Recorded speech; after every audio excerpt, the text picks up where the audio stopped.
Okay, now we're going to attach the cuff. So I want to stitch whatever seam allowance they said, 1/2 inch, 3/4, whatever your pattern require, and then press the seams open, and then press them flat. Now I want to attach the cuff, the right side of my cuff to the inside of my sleeve. I want to match it up right up to my seam, and you may want to pin it so it don't move, and then you want to attach it using whatever seam allowance you're using, and you want to make sure you put the needle down in the fabric before you start to sew it so it don't move on you, and then you have to fix it later. So with that seam open underneath, turn to your regular stitch length, and the pattern I have notches on it, so you want to match up all the notches.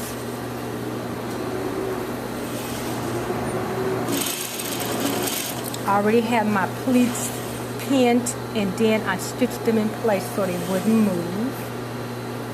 Make sure you don't stretch the fabric while you're sewing it, because the foot is already pushing it, and a lot of times it's a good idea just to pin both of them in place before you start sewing it, so you make sure that it fits right into the cuff perfectly.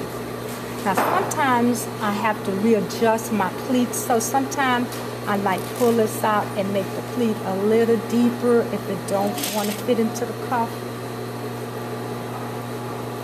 You want to keep everything lined up in place, but you may have to make some adjustments.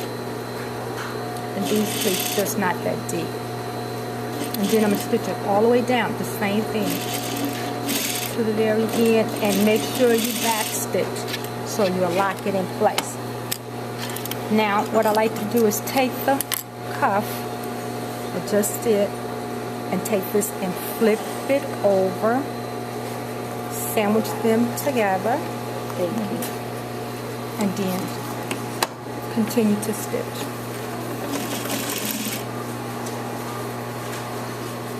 So you can stitch right up to your pleats. Make sure you stitch in at least in the exact same lines that you had before, or right on the other side of them. So I'm going to turn it right side out and take a peep and see if it's locked in correctly, right until the very end, and it is, right up to the very edge. And I can't see the thread on the front, but then it's locked and it's finished on both sides. So again, you just want to take the cuff, the other side of the cuff, flip it back over so that the sleeve is sandwiched in between the front and the back of the cuff. So I'll call this my bread, my bologna. And then again, I'm going to stitch it up about 1 inch or so. Make sure it's lined up in the right place. And you can stitch from the other side if you like.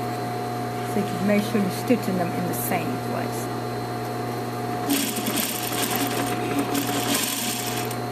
And after you check and see that they came out right, you can trim some of this extra fabric out so it's not too thick. So when I pop that out and I see that that's lined up in the right place, then I can go back and trim some of the extra out. So this is the right side of my sleeve.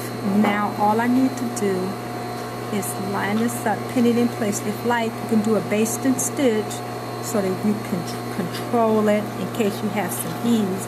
You want to line it up and then stitch right along the edge. I usually start right here.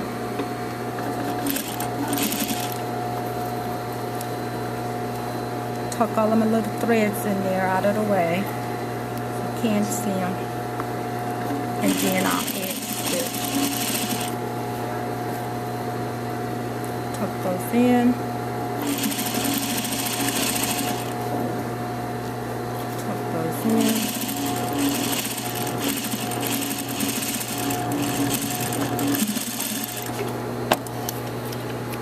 And now my cuff is on. And then what's left to do is the buttonhole.